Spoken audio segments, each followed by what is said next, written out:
کعبے کی تعمیر اب تک 10 مرتبہ ہوئی ہے، لیکن بانی کعبہ حضرت ابراہیم علیہ السلام کو کہا جاتا ہے۔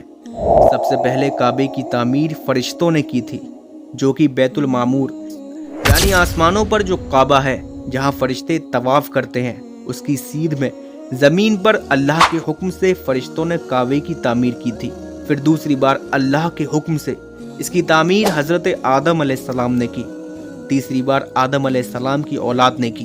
اب طوفان نوح میں جہاں ساری دنیا تباہ ہو گئی تھی، وہاں کعبہ بھی گر گیا تھا، لیکن کعبے کی بنیاد باقی رہی تھی۔ حضرت ابراہیم علیہ السلام کے دور میں اللہ نے حضرت ابراہیم علیہ السلام کو پھر سے کعبے کی تعمیر کرنے کا حکم دیا، تاکہ توحید کی دعوت قبول کرنے والے یہاں طواف اور نماز ادا کر سکے۔ حضرت ابراہیم علیہ السلام کو اللہ نے وہ جگہ بھی بتائی جہاں کعبے کی بنیاد تھی۔ اب حضرت ابراہیم علیہ السلام اور ان کے بیٹے حضرت اسماعیل علیہ السلام کعبے کی تعمیر کرنے کے کام میں لگ گئے۔ دونوں لوگ کعبے کو تعمیر کرتے اور اب کعبے کی دیواریں اونچی ہونا شروع ہو گئیں۔ اس کے بعد حضرت اسماعیل علیہ السلام ایک پتھر لے کر آئے، جس کے اوپر حضرت ابراہیم علیہ السلام کھڑے ہو کر کعبے کو تعمیر کرتے اور اس کی دیواریں بلند کرتے۔ کعبے کی دیواریں جتنی بلند ہوتی جاتی، وہ پتھر بھی دیواروں کے ساتھ بلند ہوتا جاتا۔ جب کعبے کی تعمیر کا کام مکمل ہوا تو جبرائیل علیہ السلام حجر اسود پتھر لے کر آئے اور اسے کعبے کے ساتھ لگانے کو کہا۔ روایت ہے کہ حجر اسود آدم علیہ السلام جنت سے لے کر آئے تھے، جسے طوفان نوح کے درمیان محفوظ کر لیا گیا تھا، جس کے بعد حضرت ابراہیم علیہ السلام کو کعبے پر لگانے کے لیے دیا گیا۔ حضرت ابراہیم علیہ السلام کعبے کو تعمیر کرتے وقت ہی ساتھ ہی یہ دعا کر رہے تھے کہ اللہ اس عمارت کو بنانا ہمارا قبول فرما۔ اور جب کعبے کی تعمیر پوری ہو گئی، پھر ابراہیم علیہ السلام نے اللہ سے وہاں برکت عطا کرنے کی دعا فرمائی اور اللہ سے یہ دعا کی کہ اس جگہ درخت، کھیتی اور اچھے قسم کے پھل اور میوے اور یہاں پر بسنے والوں کے لیے برکتیں عطا فرما۔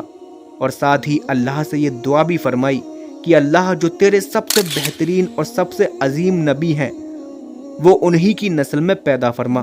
یعنی آپ ابراہیم علیہ السلام نے رسول اللہ صلی اللہ علیہ وآلہ وسلم کو اپنی اولاد میں ہونے کی دعا فرمائی۔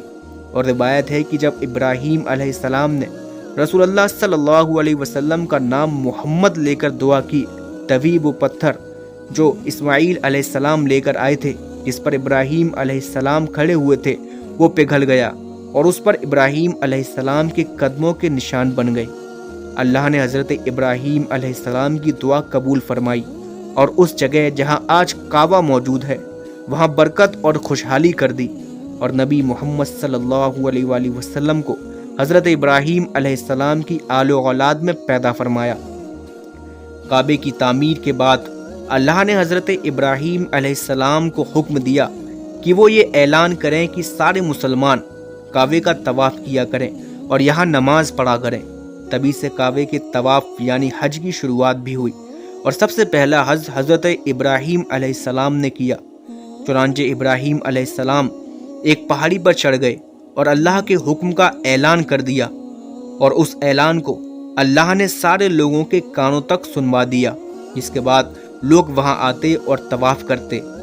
حضرت عمر بن خطاب رضی اللہ تعالی عنہ کے زمانے تک وہ پتھر جس پر ابراہیم علیہ السلام کے قدم کے نشان ہیں، اسی طرح کعبے کی دیوار سے لگا پڑا رہا، جس طرح پرانے زمانے میں پڑا تھا، جس کو حضرت عمر نے کعبے سے دور کچھ فاصلے پر کر دیا تھا، تاکہ اس کے پاس نماز پڑھنے والوں کی وجہ سے طواف کرنے والوں کو رکاوٹ پیش نہ آئے۔ چونکہ حضرت ابراہیم علیہ السلام نے زمین پر کعبے کی تعمیر کی، اس لیے اللہ نے انہیں بڑا مقام اور مرتبہ عطا فرمایا۔ یہ تھی کعبے کی تعمیر اور حج کی مختصر سا واقعہ۔